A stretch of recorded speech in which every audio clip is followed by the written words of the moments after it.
The applause roared across the auditorium like waves against a silent shore, but Ethan Kim only heard a faint buzz in his ears. He stood on the brightly lit stage, the dean's voice announcing his name as the valedictorian of his graduating class at West Valley High School in San Jose, California. His classmates erupted into cheers. Teachers nodded with approval. Cameras flashed. Yet, Ethan's eyes scanned the crowd of parents for only two familiar faces. They were there, his mother, Grace Kim, seated 2 rows from the back, and his father, Daniel Kim, standing with folded arms. They clapped, yes, but not with the kind of warmth he'd always hoped to see. No standing ovation. No proud smiles. Just polite, restrained gestures, like they were applauding a colleague at a work seminar. Ethan bowed slightly, took the certificate, and walked off stage. Inside, he felt hollow. Back home, his awards lined an entire wall in his bedroom: academic excellence from first grade, regional math competitions, robotics championship, perfect SAT score. But the room itself had never once echoed the sounds of joy. No laughter, no "I'm so proud of you," no hugs. Only silence and an unspoken contract: you succeed, and we'll keep investing in you. That night, at the family dinner table, the celebration was painfully minimal. His mother had cooked galbi and japchae, his favorites, but the conversation was clinical. That was a solid speech, his father said, sipping from a glass of water. You didn't stutter this time. Ethan blinked. Thanks, he replied quietly. His mother reached for the kimchi dish, refilled it, then added gently, your tie looked a little loose. I almost walked up there to fix it. It was the closest she had come to expressing care in months. But even that was hidden behind a screen of superficial concern. Then came the question Ethan both anticipated and dreaded. So, Harvard called, his father asked. No, but MIT sent the acceptance email this morning. Full scholarship. Daniel Kim nodded. Good. Not perfect, but respectable. Ethan's fingers curled under the table. Not perfect. The phrase lingered in his mind, acid burning through a fragile dam of composure. He had worked nights without sleep, weekends buried in problem sets, summer camps full of pressure. All for that email. For that one moment of recognition that might finally convince his parents that he was enough. But again, it slipped away. His mother kept eating silently, her chopsticks methodically picking through the side dishes. Her eyes never met his. After dinner, Ethan retreated into his room, pulling the door softly shut behind him. He sat at his desk, stared at the blank screen of his laptop. The soft whir of the ceiling fan above him was the only sound. There was a framed photo on the bookshelf, one from kindergarten graduation. Ethan, 5 years old, holding a paper diploma. His mother stood behind him, hands on his shoulders, smiling faintly. His father wasn't in the picture. A business trip, they'd said. Even then, Ethan had noticed. Some parents brought balloons. Some shouted their children's names and rushed forward with hugs. But not his. Never his. He picked up his phone, opened the MIT acceptance email, and reread it for the 7th time that evening. The words should have filled him with pride. Instead, they felt like someone else's achievement. Someone who had parents that smiled when they looked at them. His thoughts wandered back to 2nd grade, to the day he got his first perfect score in math. He had run home, breathless. Paper crumpled from excitement, shouting, "Mom, I got 100. She had looked up from the stove and said, "That's what you should be getting, Ethan." Then turned back to stirring the soup. That night, he hadn't cried. But he had never celebrated another test score again. He simply folded the results, tucked them into his backpack, and moved on. Every accomplishment since had been silent, private, unseen, except by teachers, strangers, and award panels. In sophomore year, he remembered waking up to find his dad waiting at the kitchen table, holding his SAT results. You only got 1480? Daniel had said, voice flat. The top kids hit 1500 plus. What happened? I thought it was decent. There's no room for decent. Either you stand out or you disappear. He had wanted to scream that he wasn't a machine, that he was tired, that he had dreams that didn't involve trophies and rankings. But instead, he nodded. Understood, Dad. Now, at 18, he could recite these interactions like lines in a play. And each time, it chipped away at something soft inside him until there was only stone. Polished and cold. He stared at the wall of awards, their shiny plaques glowing faintly under his desk lamp. He wondered what they were worth truly. Would he trade them all for one genuine embrace? Yes, absolutely. He thought of his mother again, always present, always distant. She packed his lunch. She ironed his shirts. She made sure he got to school on time. But never once had she sat beside him to ask if he was happy. Never once had she said, "You're doing great, Ethan." And yet, sometimes, he'd catch her staring at him from the hallway during study sessions. Or he'd find the lights in his room dimmed just right after coming home from school. Once, when he was sick, there had been a warm towel on his forehead before he even woke up. Love, maybe? Or habit? He didn't know anymore. He was too tired to untangle the knots. The moonlight crept in through the blinds, painting lines across his floor. He reached for his hoodie, slid it on, and sat back on the bed. MIT. Full scholarship. Prestigious future. His parents had every reason to be proud. So why did he feel like he'd failed? He lay down, eyes wide open, listening to the clock ticking. 10, 11, midnight. His mind wouldn't stop spinning. What more could he do to earn their affection? Or had he been asking the wrong question all along? Maybe the real question was this. What had they lost in themselves that made them so afraid to show love? And in the silence, he drifted off, not to rest, but into a numb stillness where dreams had no place. Tomorrow, the packing for MIT would begin. Another chapter. Another chance, maybe, to be seen. But tonight, Ethan slept under a wall of achievements and a ceiling of unanswered hopes. 2 weeks later, Ethan stood alone at Gate 19 of San Jose International Airport, a single suitcase at his side and a backpack slung over his shoulder. His mother had driven him, offering a quiet ride filled only with soft radio jazz and the occasional GPS prompt. His father hadn't come. A client meeting, he'd said. Something about a contract. The terminal buzzed with life, families hugging goodbye, children clinging to parents, young students like him overflowing with emotion, some excited, others clinging to familiarity. Ethan, by contrast, stood still, neither sad nor joyful. Only watchful. Grace Kim fumbled with her purse beside him, then reached into it and pulled out a Ziploc bag.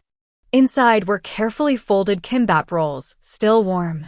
She pushed them into his hands, eyes avoiding his. "You'll probably get hungry on the flight," she mumbled. They served terrible food. Ethan accepted them with a polite nod. "Thanks, Mom." She hesitated. For a moment, her lips parted like she was about to say something important. But then, just as quickly, she closed them again and adjusted the strap of her purse. "You have everything?" she asked, her voice crisp now. "Charger, toiletries?" "Yes, everything." There was a long pause. The announcement for boarding echoed overhead. "I should go," Ethan said. "Okay," Grace replied. She glanced around as if suddenly realizing this was the end of a chapter. Her hands trembled slightly at her sides. "Text when you land." "I will." He turned to walk away, backpack snug on his shoulders, the Ziploc bag crinkling in his grip. He walked 10 steps before pausing. Something tugged at him. He turned back. His mother was still standing there, her figure small beneath the bright lights, hands clasped in front of her. Her eyes met his, wide and uncertain. "Bye," he said, quietly. She gave a faint nod. And then, just before he turned again, she raised a hand, waved once awkwardly. Like someone practicing a gesture they had never been taught. Ethan walked away, swallowed by the line of boarding passengers. As the plane ascended into the clouds, the city below shrinking to toy-sized rooftops and flickering cars, Ethan leaned back in his seat and closed his eyes. He wasn't sure what hurt more, the words his parents never said, or the fear that maybe they didn't feel them at all. Boston, a place to disappear or begin again. Cambridge greeted him with the crisp air of early September, students bustling across the quad, pulling suitcases, hugging new roommates. At MIT, everything moved fast: orientation meetings, housing assignments, welcome lectures, and endless schedules. Ethan settled into a modest single dorm on the 4th floor of Simmons Hall. His roommate had dropped out last minute, which suited him fine. He didn't crave companionship.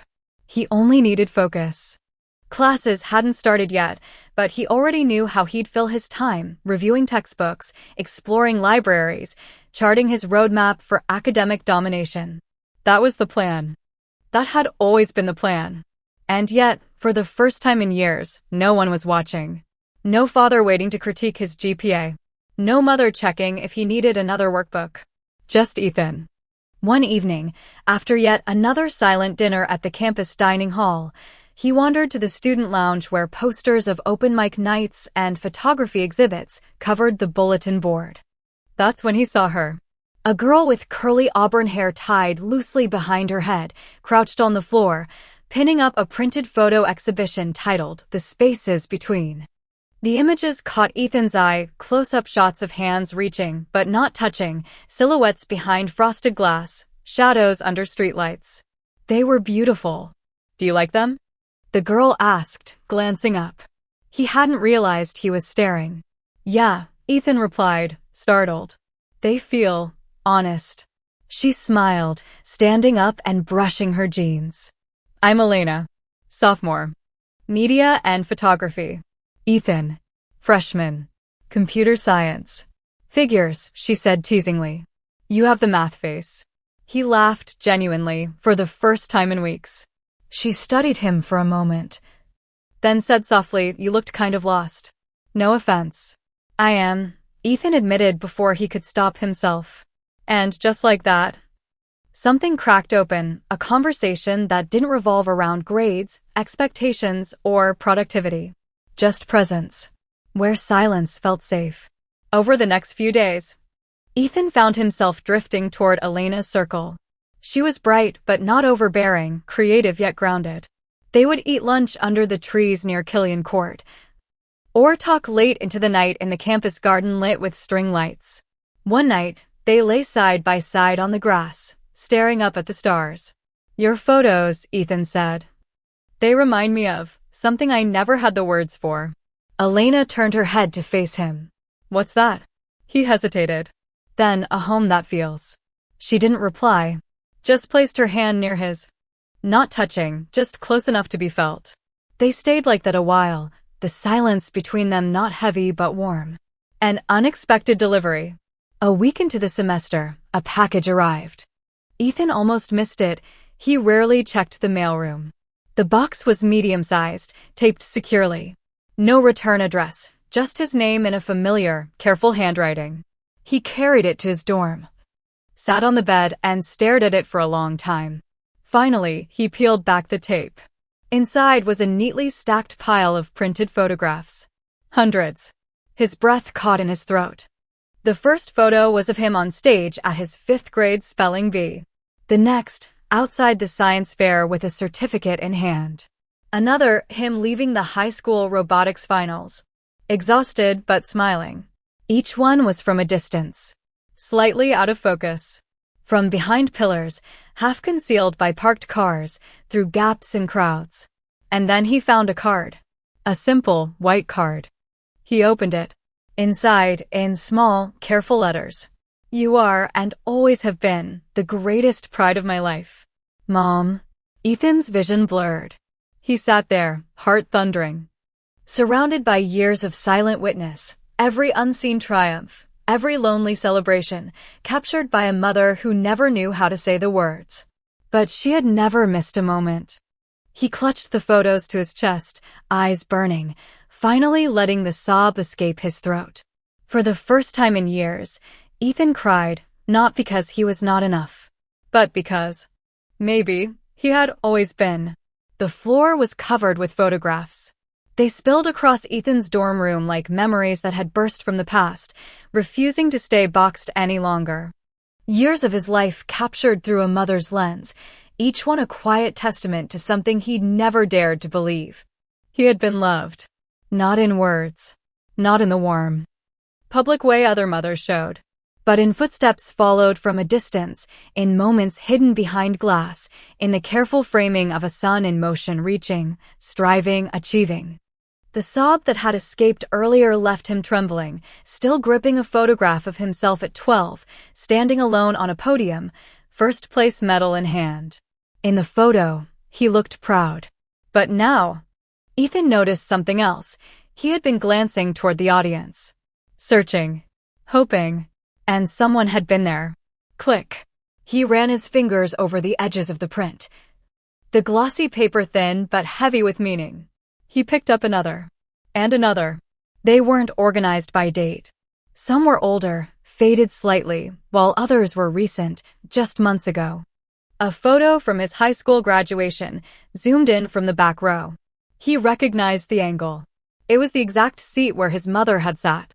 In one shot, he was sitting in a library window. Deep in thought. That had to be during junior year finals.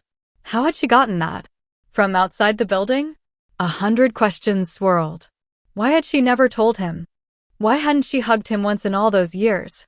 Why hide something so tender in the shadows? And then a sharper question cut through the haze. Why no? Why send it now after he'd already left? He reached for his phone. His hands shook as he pulled up her contact. For a long moment, he stared at her name. Just Mom, no emoji, no nickname, just clinical and sterile. Like the relationship they'd shared. He hit the call button. It rang once. Twice. 3 times. And then her voice calm as always. Ethan? His throat tightened. I got the package. A pause. Oh, she said softly. Good. I wasn't sure it would arrive in time. In time for what? He asked, voice thinner than he expected. Another silence. Then, in time before the year swallowed you. That wasn't the answer he expected.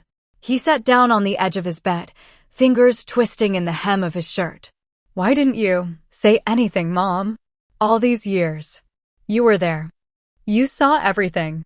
He heard her sigh, like she had waited a long time for this moment. I didn't know how, she admitted. Every time I tried. I thought I would make you feel pressured. Or interrupt your focus. Your father said showing too much would make you soft. Ethan flinched. He said I'd ruin your discipline, she added, her voice barely above a whisper. So I took pictures instead. It was the only way I knew how to hold on to you without interfering. A tight knot formed in Ethan's chest.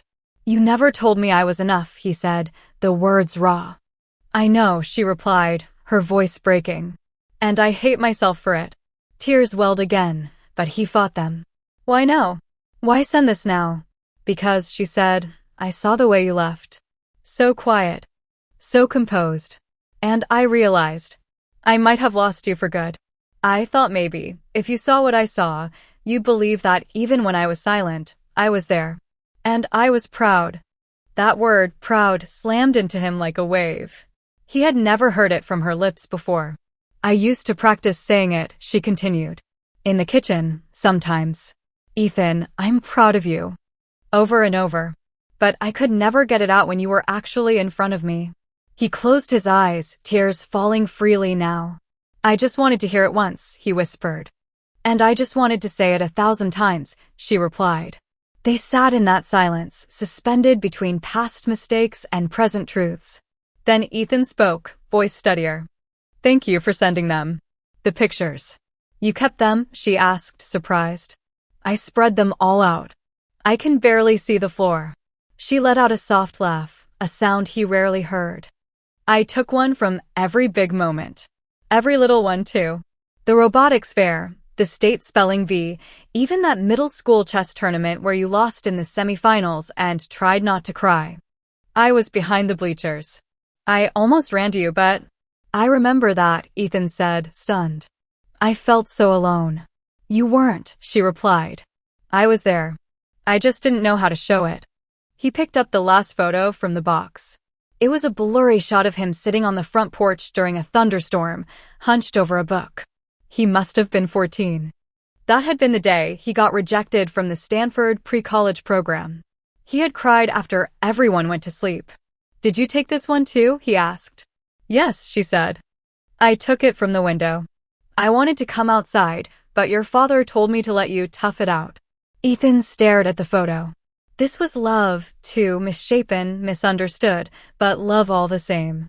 "I'm sorry," she said again. "I failed you in a way I can't take back." He shook his head. "You were the only one who saw me, Mom. Even if it was from behind a camera." The line was quiet. Then came the softest reply. "I always saw you. I always loved you." That night, Ethan didn't go back to coding. He stayed awake, arranging the photographs around his room like a living gallery. He taped them gently to the walls, creating a timeline, a visible reminder that even in silence, even in absence, someone had been watching, cheering, loving him.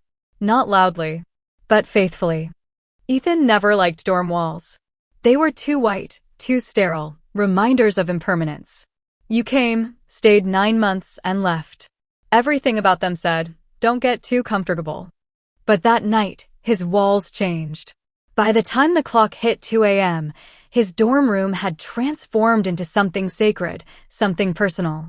Photos now lined every corner. From the headboard above his bed to the desk lamp by the window, every angle told a different story. One of a boy constantly trying to be seen and a mother silently, persistently witnessing him. It wasn't perfect. The prints were mismatched in size, some a little faded, others overly saturated or blurry. But to Ethan, they were a mosaic of moments he no longer had to carry alone. And for the first time in years, the wall around his heart loosened just a bit. The next morning, when Elena knocked on his door holding 2 coffees and a camera slung around her neck, she froze the moment he opened it. Her eyes scanned the room, then widened. "Wow," she whispered. "Yeah," Ethan said, a little awkwardly. "It looks crazy, doesn't it?" "No," she murmured. "It looks like someone finally came home." He stepped aside so she could enter. She wandered the room slowly, stopping at each cluster of photos, gently running her fingers just below the edges, never touching, only sensing. "Who took these?" "My mom," he said quietly. "She never told me. She just watched for years." Elena turned to him, her gaze soft. "This is love," she said. "The kind most people miss because they expect it to be loud." Ethan sat on the edge of his bed, sipping the coffee she handed him.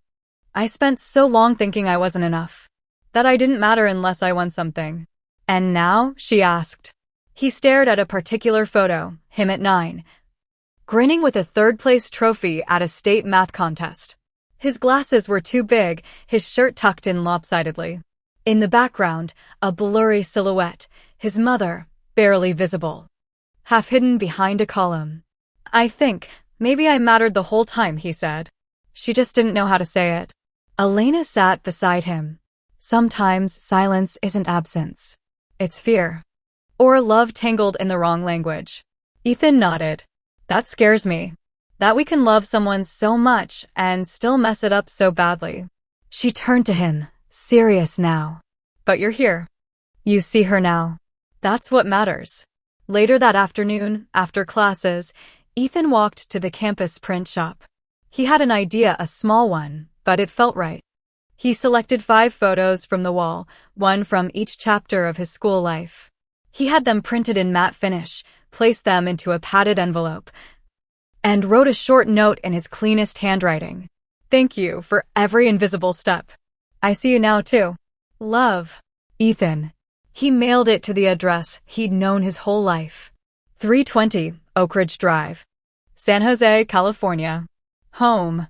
That weekend, while walking with Elena along the Charles River, she turned to him unexpectedly. "Have you ever taken pictures yourself?" she asked. He shrugged. "Never really thought about it." "You should.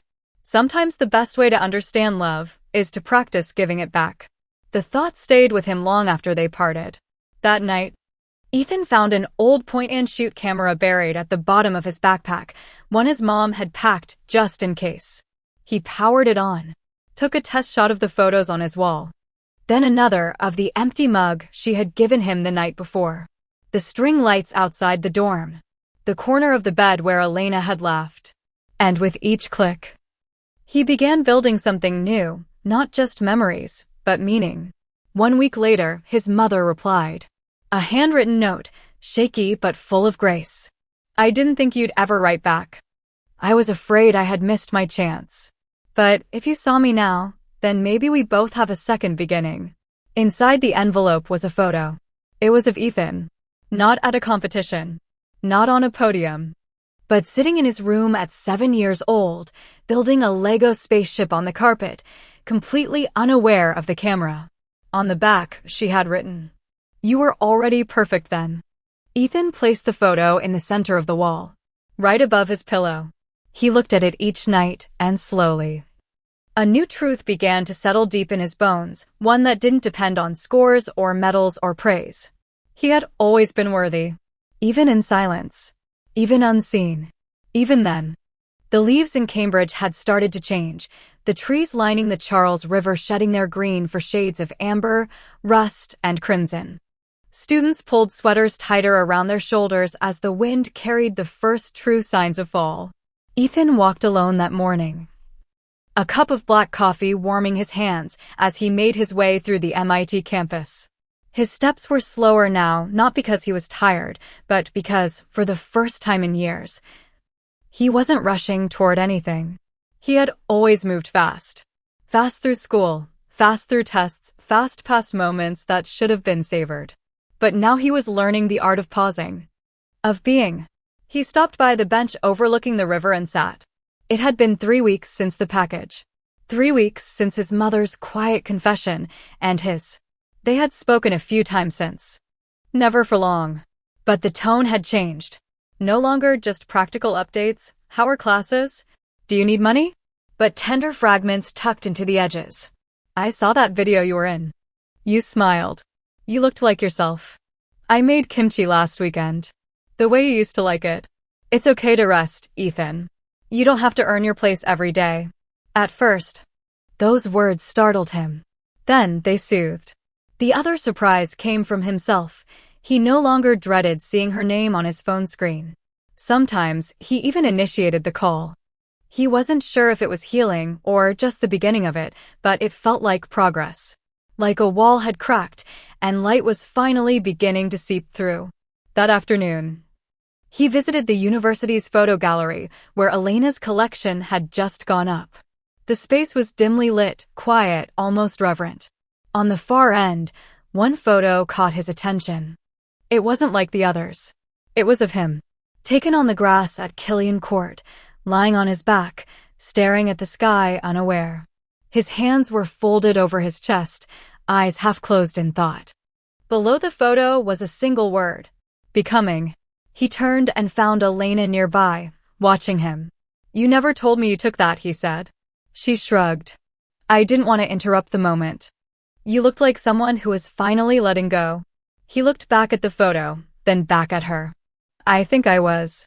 They stood there for a while, shoulder to shoulder, not saying anything else. There was peace in that. That evening, Ethan returned to his dorm and printed one last photograph. Not one from the box his mother had sent, but one he had taken himself. It was a picture of the MIT campus at golden hour. The rays of the setting sun fell perfectly across the lawn where he had once sat with Elena. A place of beginnings. He turned the photo over and wrote, "This is where I learned I was already enough." He placed it in a new envelope. This time, he didn't write Mom on the front. He wrote, "To Grace Kim, the first photographer who ever saw me."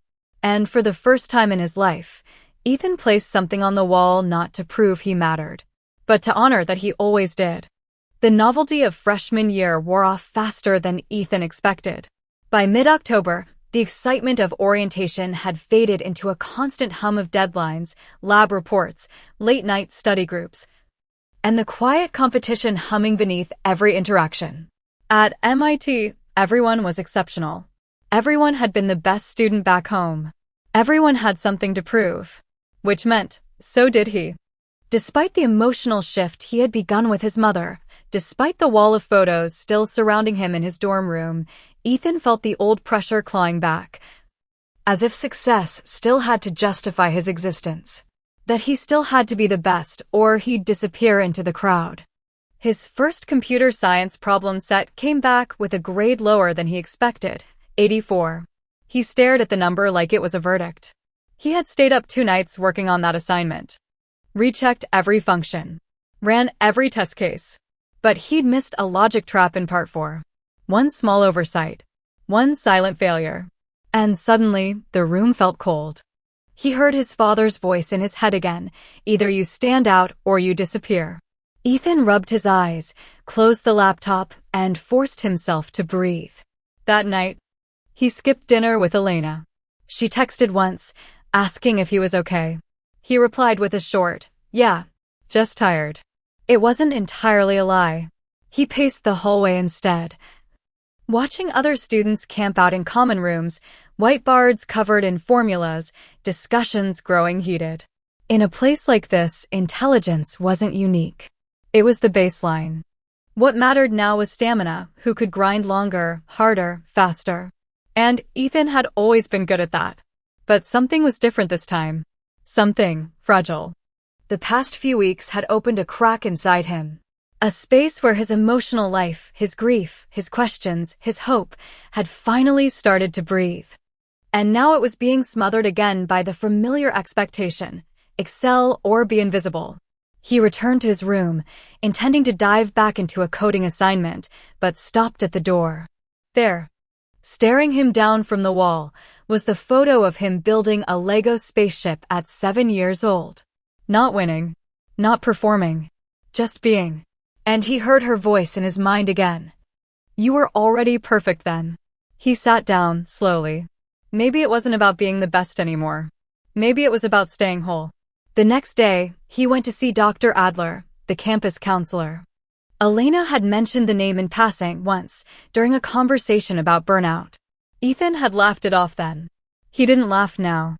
Sitting in the small office, surrounded by plants and books with titles like The Silent Ache of Achievement and Unlearning the Myth of Worthiness, he felt suddenly exposed. Dr. Adler was in her late 50s, soft-spoken, with curious gray eyes and a way of waiting that made you want to speak, just to fill the space. "So, what brings you in?" she asked gently. He hesitated, then said the truest thing he could. "I don't know how to exist without achievement." She nodded slowly, not surprised. "And when you don't succeed?" "I feel like I disappear. Like I'm no one." "Who taught you that?" she asked. Ethan stared down at his hands. "Everyone." That session was the beginning of something unexpected. A quiet rebellion. A refusal to be defined only by output. Each week, he went back. Each week, he let himself unravel a little more about his father's perfectionism, his mother's silence, the weight of being a gifted kid, the photos, the guilt, the grief, the hope. And slowly, the knots inside him began to loosen. Not all the way. Not yet.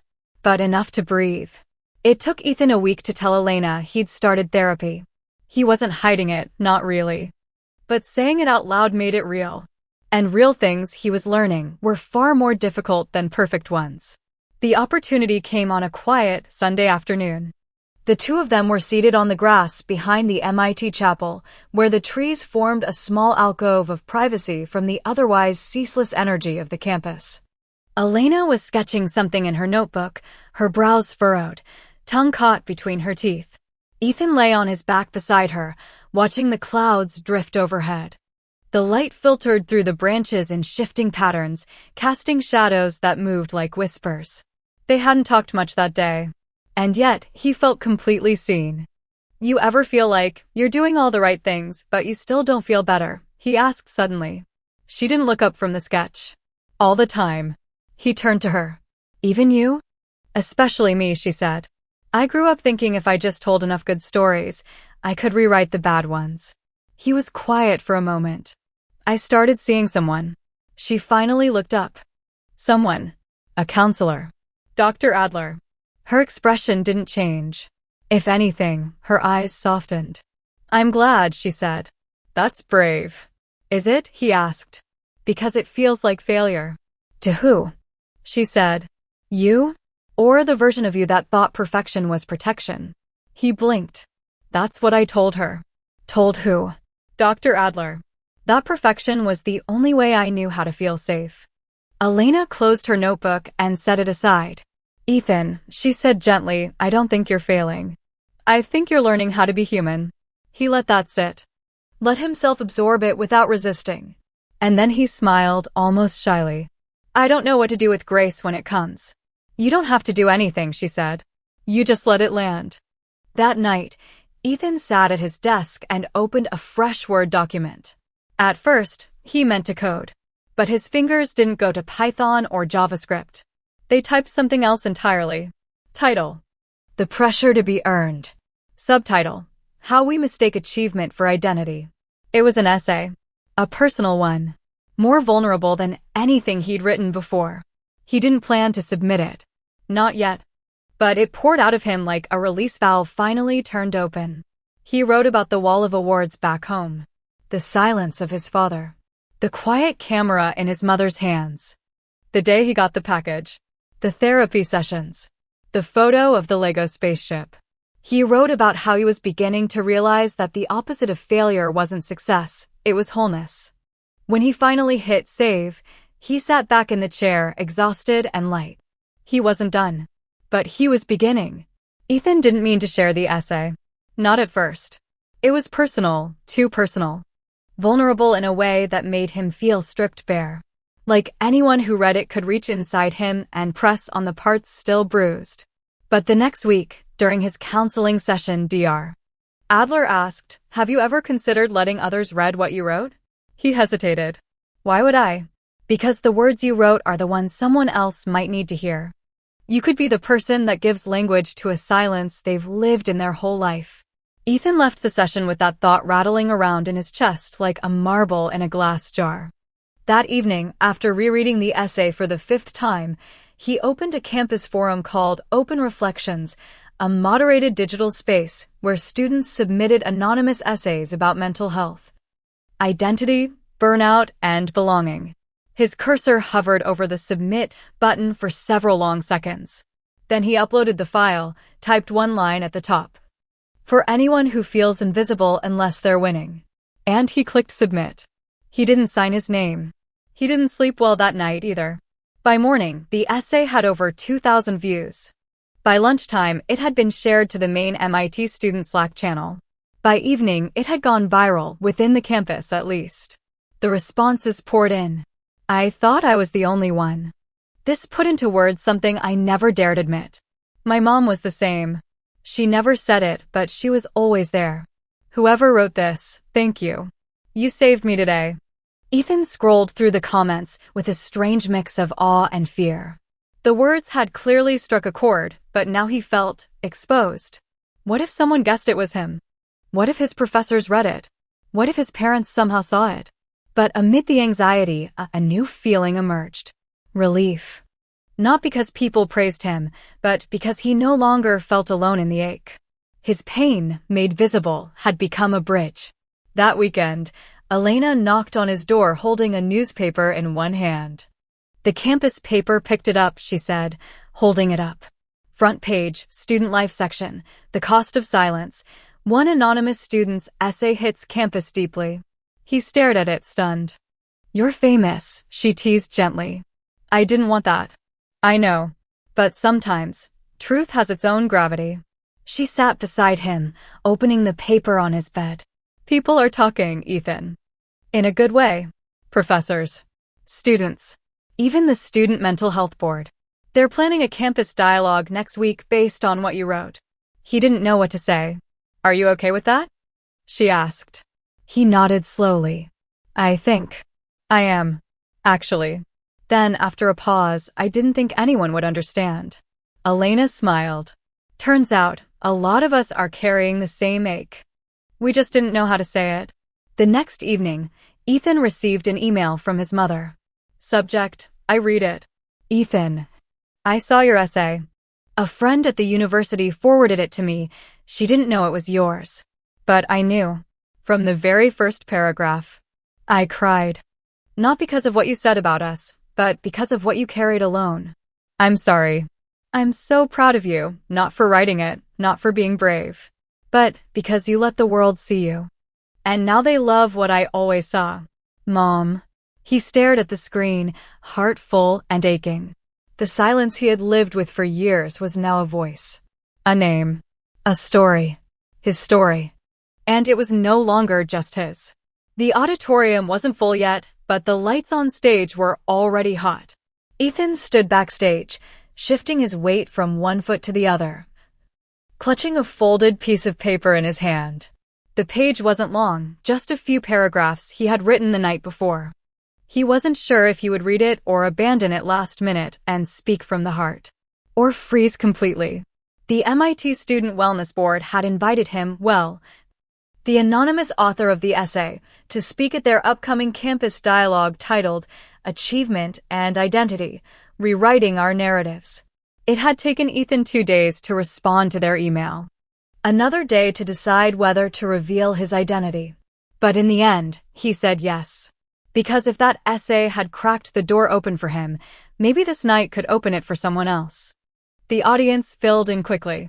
Familiar faces dotted the crowd, students from his classes, teaching assistants, even a few professors. Elena sat in the front row, her sketchbook open on her lap. She didn't draw. She just held the pencil like a silent signal. You're not alone. Dr. Adler was there too, seated in the back, nodding when their eyes met. A student moderator stepped up to the podium first. Tonight, she said, we're doing something different.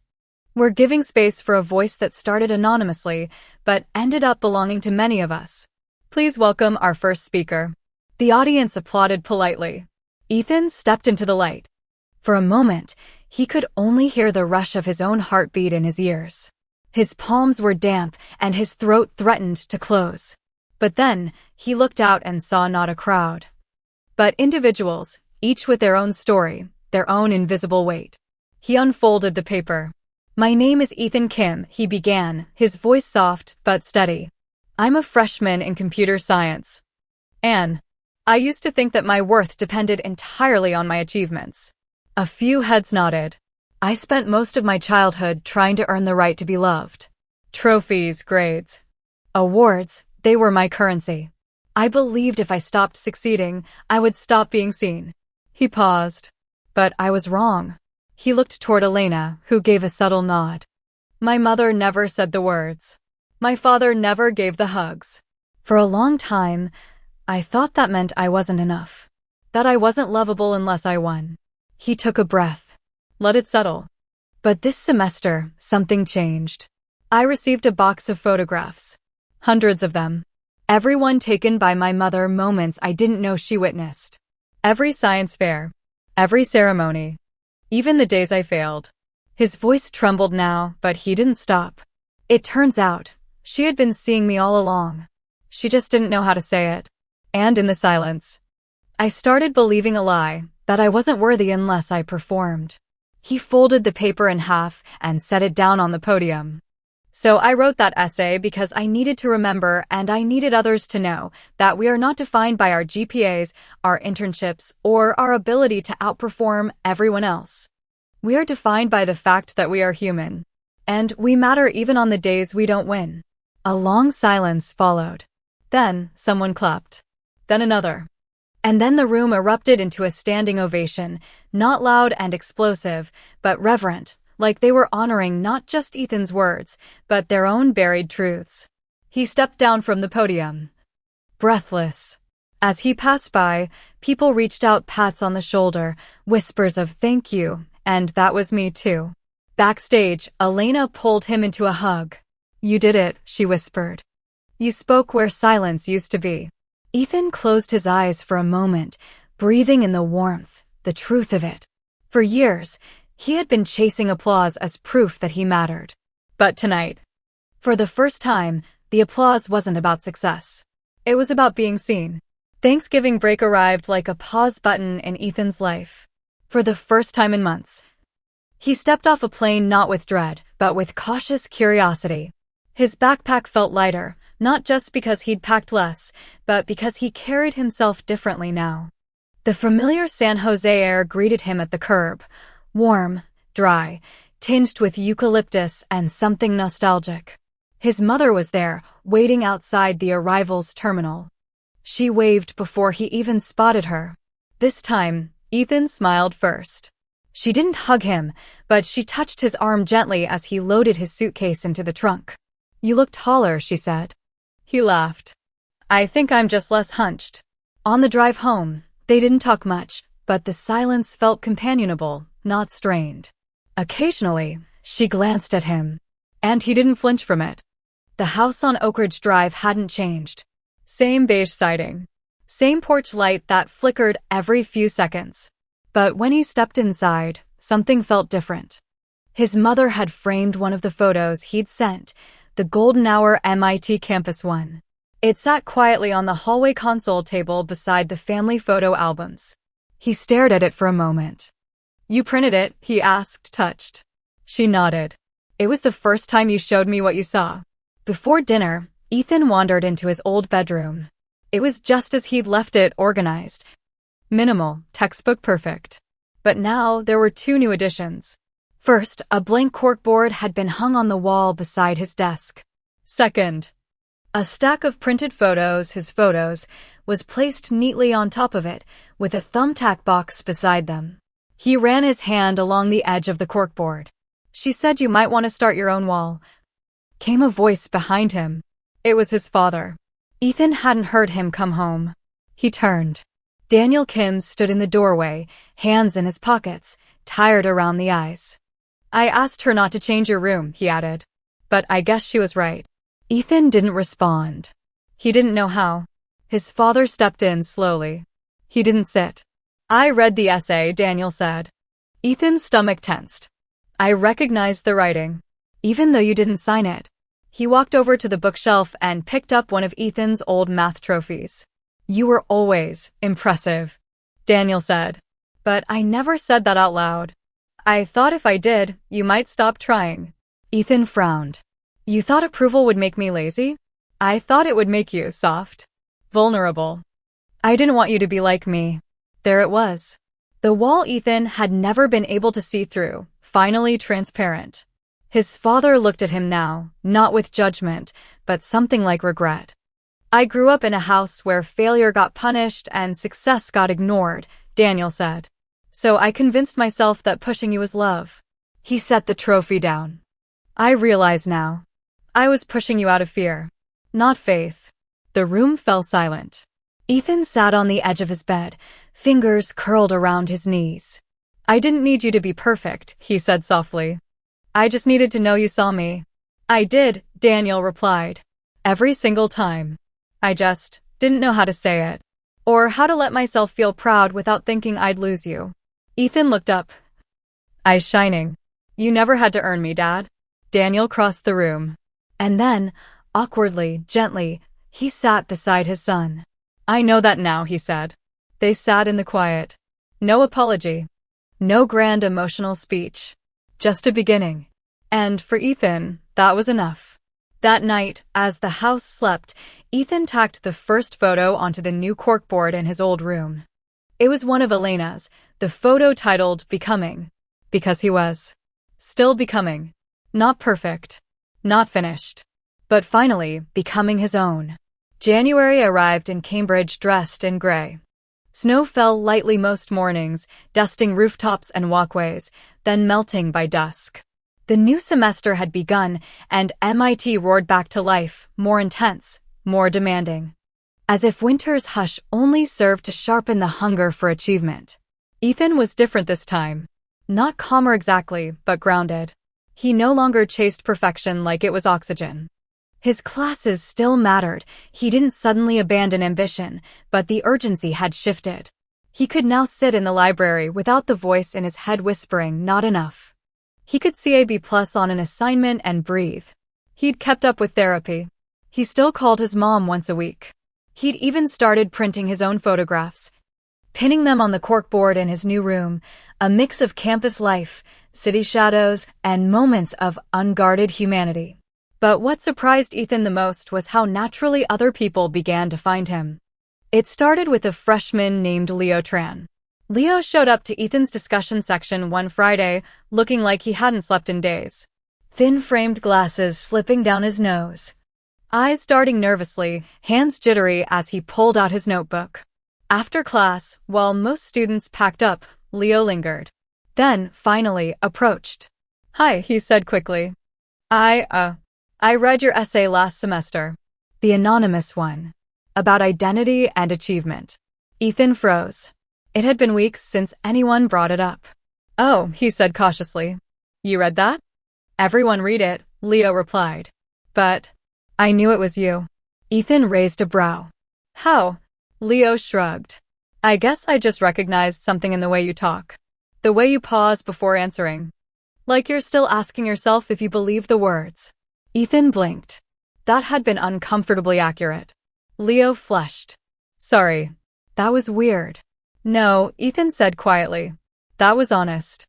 Leo stood awkwardly for a moment, then asked, "Do you think? I mean, would it be okay if I asked you some stuff sometime? About, like, pressure? And how not to let it drown you?" Ethan nodded slowly. "Yeah, that's okay." And that's how it began. They started meeting weekly in the quiet corner of the student center, no agendas, just tea and conversation. Leo was a brilliant student but deeply anxious, plagued by self-doubt masked as overachievement. Every bad grade felt like a verdict. Every compliment felt like a trap. Ethan recognized the signs. He listened more than he spoke, offering stories instead of advice. One afternoon, Leo admitted, "Sometimes I think I only exist when I'm performing. And even then, I'm terrified someone will see through me." Ethan leaned back, staring at the snow outside. "That's not performance. That's survival. You're not broken. You're just exhausted from trying to earn your worth every minute." Leo stared at him. "So how do you stop?" "You don't," Ethan said. "Not all at once. But you start by letting someone see you without the armor." Leo looked away. "Like I just did?" Ethan smiled. "Exactly like that. After a few weeks." Leo showed Ethan a photo he'd taken, just a blurry image of campus at night, the lights of the dorms twinkling like stars. "I don't know why," Leo said, "but I like this one. It feels real." Ethan looked at it, then at Leo. "You just saw something most people miss," he said. "That's where healing begins." One evening, as Ethan walked back to his dorm, a light snow falling around him, he realized something quietly extraordinary. He was becoming the person he once needed. Not a hero. Not a savior. Just someone who made space for the parts of others that had once been buried in himself. And for the first time, that felt like enough. The email came on a Thursday evening while Ethan was finishing a late assignment in the campus library. His inbox had been quiet, just the usual lecture notes, professor reminders, and student club updates, until one subject line caught his eye. Invitation. Keynote opportunity at the National Student Mental Health Summit. He clicked on it with a skeptical frown. Half convinced it was spam. But it wasn't. The message came from a coordinator named Rachel Monroe, who worked for a national nonprofit that focused on youth mental health awareness. She wrote, "We read your essay, The Pressure to Be Earned, after it circulated at MIT last semester. Since then, it's been shared by multiple student networks and counseling departments across the country. We believe your story represents something many students are still afraid to name: achievement-based identity, family silence, and emotional burnout. Would you consider joining us as one of the keynote speakers for our Spring Student Mental Health Summit in Washington, D.C.? Ethan reread the email 3 times. Then he just sat there, stunned. He didn't respond that night. He couldn't. The idea of standing on a national stage, not just as a student, but as a symbol, a story, a truth-bearer, shook him. He wasn't cured. He wasn't finished. He still had bad days. He still heard his father's old voice in his head sometimes. He still panicked when a grade dropped. He still stared at the photos on his wall some nights, asking, "Was I really loved, or did I just want to believe it?" How could he speak as if he had clarity when he was still trying to find steady ground? He brought it up to Dr. Adler during his next session. I don't want to pretend I'm okay when I'm not always okay, Ethan said. Dr. Adler nodded thoughtfully. Do you think the people who hear you expect you to be healed? He paused.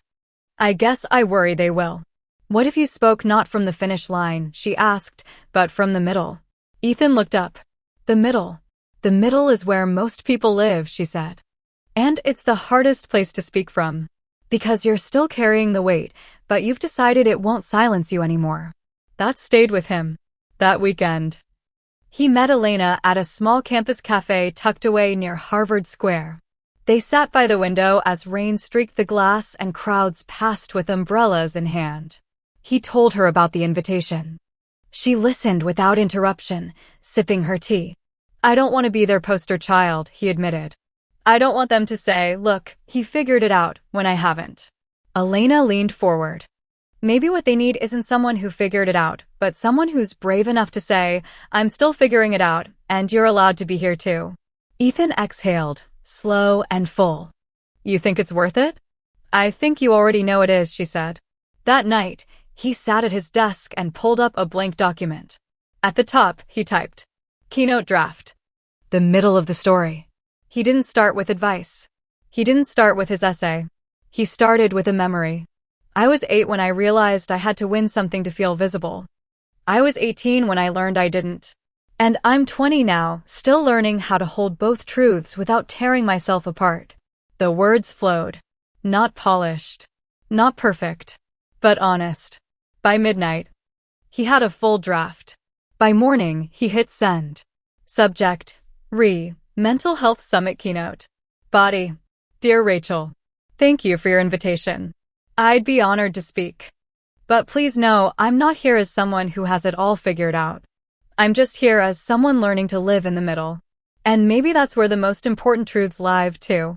Warmly. Ethan Kim. The summit was held in a large conference center just outside Washington, D.C., a glass and steel building with banners that read Your Story Matters and Mental Health is Human Health. Ethan arrived 2 days early, as the organizers had requested, and for the first time in his life, a hotel room was booked under his name. His meals were covered by a stipend. And someone picked him up at the airport holding a sign that said Ethan Kim, speaker. It felt surreal. The person he'd been just 1 year ago, burned out, invisible. Sleep-deprived, would never have imagined this moment. But he wasn't here to bask in achievement. He reminded himself of that again and again. He was here to share, to connect, to tell the truth. The first evening, the speakers met in a circle to introduce themselves. There was Maya, a senior from the University of Michigan, who had battled depression after a sports injury ended her athletic scholarship. Jordan, a quiet sophomore from a small liberal arts school in Vermont, who spoke about living with high-functioning anxiety while being the smart one in a family that never asked how he felt, only how he performed. Tasha, a first-gen college student from Georgia Tech, who had spent years hiding her panic attacks out of fear she'd be seen as ungrateful. As they went around, Ethan's breath caught in his throat. Each story echoed his own. Different languages. Different battles. But the same root. Pressure, silence, and the aching question, am I still worthy if I stop trying to impress you? When it was his turn, Ethan looked down at his hands, then up at the circle. I used to think the only thing that made me valuable was my output. That if I stopped being impressive, I'd stop being seen. And that made life feel like a tightrope. One wrong step, and everything would vanish. He glanced around. No one looked away. No one seemed shocked. I'm learning now, he continued, that I was never supposed to earn love. I was just supposed to receive it. And I'm still learning how to do that. Someone across the circle whispered, same. The next morning, Ethan woke early and walked alone through the empty conference hall. The seats were already lined up. His name sat on a placard at the podium. He stood in the aisle, staring at the stage. It looked big. Too big. He pulled his phone from his pocket and called his mom. She answered on the second ring. Ethan? Her voice was calm, gentle, familiar. Hey, he said. I'm speaking today. At the conference. I know, she said. I've been checking their website all morning. He smiled faintly. I don't know if I'll do it right, he admitted. There's no right, she said. Just true. There was a pause, and then, in a softer voice. You've already made me proud. Not because you're speaking, but because you chose to speak from who you are. He blinked quickly. Thanks, Mom. Then, a moment of silence. Then she added, almost as an afterthought. Your dad asked me to send him the live stream link, too.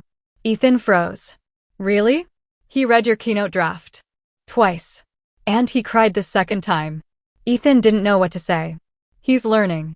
She whispered. Like all of us. Later that afternoon, the keynote began. Ethan walked on stage. The lights were hot again. The crowd was full. He spotted a few familiar faces, Elena watching through the virtual live stream back in Cambridge, Leo cheering from a campus viewing group chat. His mother in San Jose probably watching from the living room. He adjusted the mic. And then he spoke. Not from a script.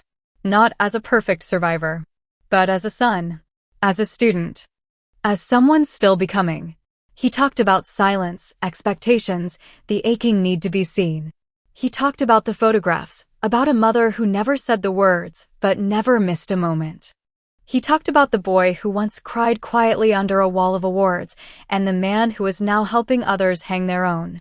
He ended simply. Asterisk, maybe we don't need to be cured to be worthy. Maybe we just need to be honest, together.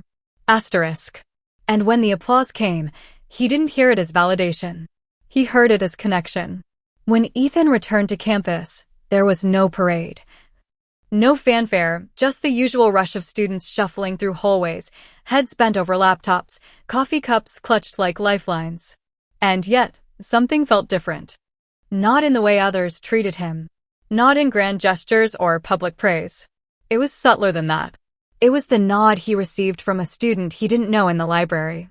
The note taped anonymously to his dorm door. Thank you for your words. They found me before it was too late. The email from a professor who said, You've done more for student wellness this semester than most faculty initiatives ever have. Ethan didn't know how to absorb it. Because for years, he had only ever measured his worth in numbers, test scores, rankings, acceptance letters. Now he was being reflected back to himself in things that couldn't be graded. And that was terrifying and beautiful. A few days after the summit, the campus mental health club reached out, asking if he would consider helping them design a peer support initiative. They didn't want him to lead it. Just help shape it. Share insight. Be part of something sustainable. Ethan said yes. Not because he felt ready, but because something inside him whispered. You don't need to be ready to begin. One late night, after a club meeting, Ethan sat on the stone steps outside the student center, bundled in a thick hoodie, staring up at the stars. The winter air was sharp, but his mind was calm. Elena found him there, carrying a thermos of tea. She sat beside him, handed him the cup. Still feel like you're in the middle of it all? She asked. He smiled. Always. She nodded. That's good. He looked at her. Is it? She leaned her head gently against his shoulder. The middle is where we meet each other. They sat there for a while, letting the cold pass around them like wine through trees. Back in his dorm, Ethan opened a small package that had arrived while he was away.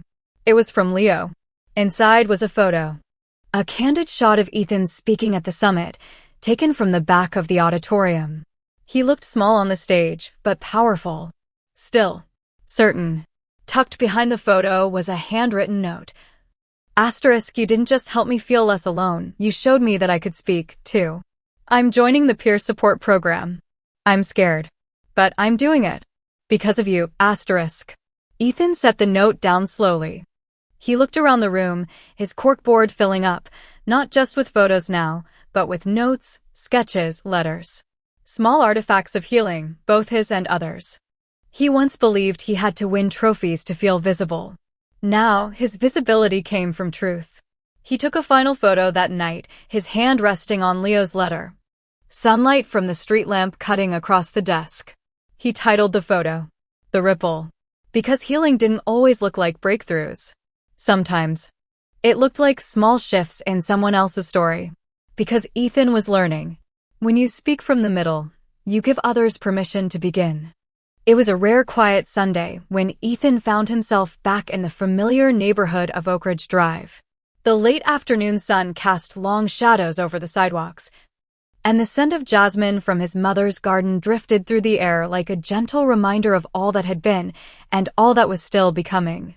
He wasn't coming home to fix anything. He wasn't coming home to prove anything. He was coming home simply to be.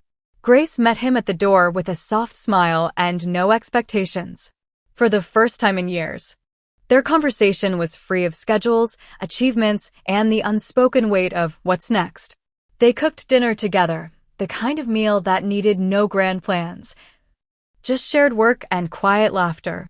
His father joined later, carrying a bottle of red wine, the tension between them softened by time and countless small conversations since that Thanksgiving. At the table, for once, no one reached for their phone. No one checked the clock. No one brought up grades. They talked about memories, shared hopes, even poked gentle fun at past misunderstandings. And Ethan felt it, the slow, steady warmth of home, not as a place to perform, but as a place to rest. Later that night, Ethan sat on the porch swing, the stars stretching endlessly overhead. His father joined him, handing him a worn photo album. "Look," Daniel said, flipping it open. "These are the moments we never said out loud." Inside were candid shots, Ethan as a toddler laughing, Grace holding him after a first day at preschool, family vacations full of sun and smiles. "Maybe we don't need words all the time," Daniel said quietly. "Maybe sometimes, just being there is enough." Ethan nodded, feeling the truth settle deep inside. He looked up at the sky. For the first time, the silence wasn't empty. It was full of love, full of healing, full of possibility. He closed the album gently, standing with his parents by his side. They weren't perfect. They hadn't always known how to say it.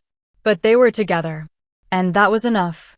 After a warm and emotional Thanksgiving, Ethan returned to MIT refreshed, but not without the waves of emotion that came flooding back when he thought of home.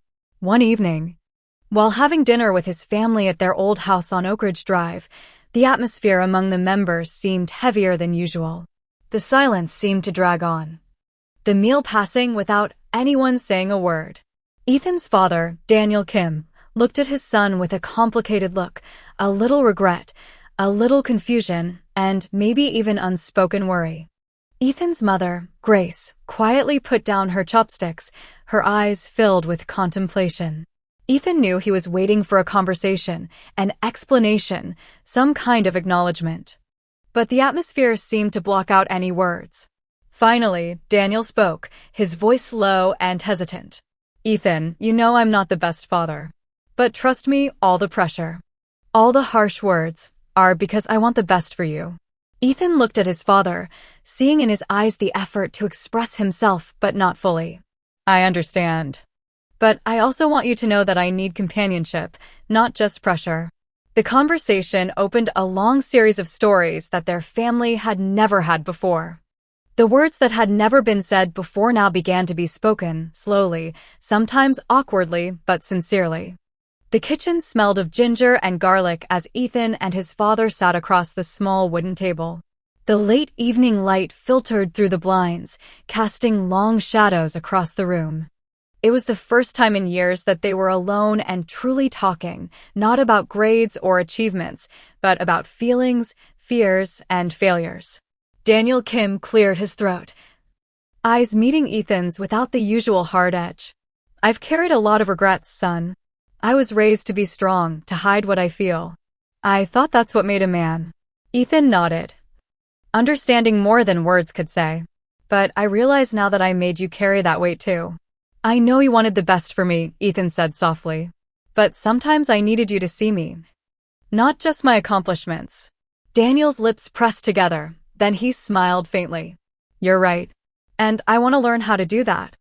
That night marked the beginning of their healing, a slow but steady effort to rebuild a relationship grounded in honesty and empathy. The following days were quieter, but more meaningful than any words spoken in haste. Ethan and his parents began carving out small moments, morning coffees with Grace, evening walks with Daniel, that were free from expectations or judgment. One afternoon, Grace invited Ethan to her small art studio in the backyard, a place filled with brushes, canvases, and half-finished paintings. It was the first time she had shared this private space. "I used to paint when you were little," she said, her voice soft. "It helped me say what I couldn't say with words." Ethan picked up a brush and dipped it lightly in a pool of blue. "Maybe I can try," he smiled. As they painted side by side, the silence between them was comfortable, a healing space where words weren't always necessary. Forgiveness was never easy for Ethan, for his parents, or for their fractured past. Yet, with each honest conversation and quiet moment shared, the walls of resentment slowly crumbled. One evening, after dinner, Ethan found himself sitting beside his father on the porch swing. The night was clear and cool, stars shimmering above. "I'm sorry for the times I made you feel less than," Daniel said quietly. "I was afraid of losing you if I didn't push you hard enough." Ethan looked at him, feeling a weight lift from his chest. "I forgive you," he said simply. "And I hope you can forgive me for holding on to pain too long." They smiled, a tentative but genuine connection growing between them. The sun rose gently over San Jose, casting golden light through the window of Ethan's childhood bedroom. He sat at his old desk, now transformed with photos, letters, and sketches that chronicled his journey. He opened his laptop and began to write, not for a grade, not for approval, but for himself. A letter to his younger self. A letter to his parents. A letter to anyone who had ever felt invisible in their own home. He wrote about fear and silence, about love that was quiet but real, about the courage to face pain and the strength to forgive. As he typed the final words, a sense of peace settled over him. He wasn't perfect. He still had fears, but he was no longer bound by them. He was writing a new story, one where he was seen, loved, and whole.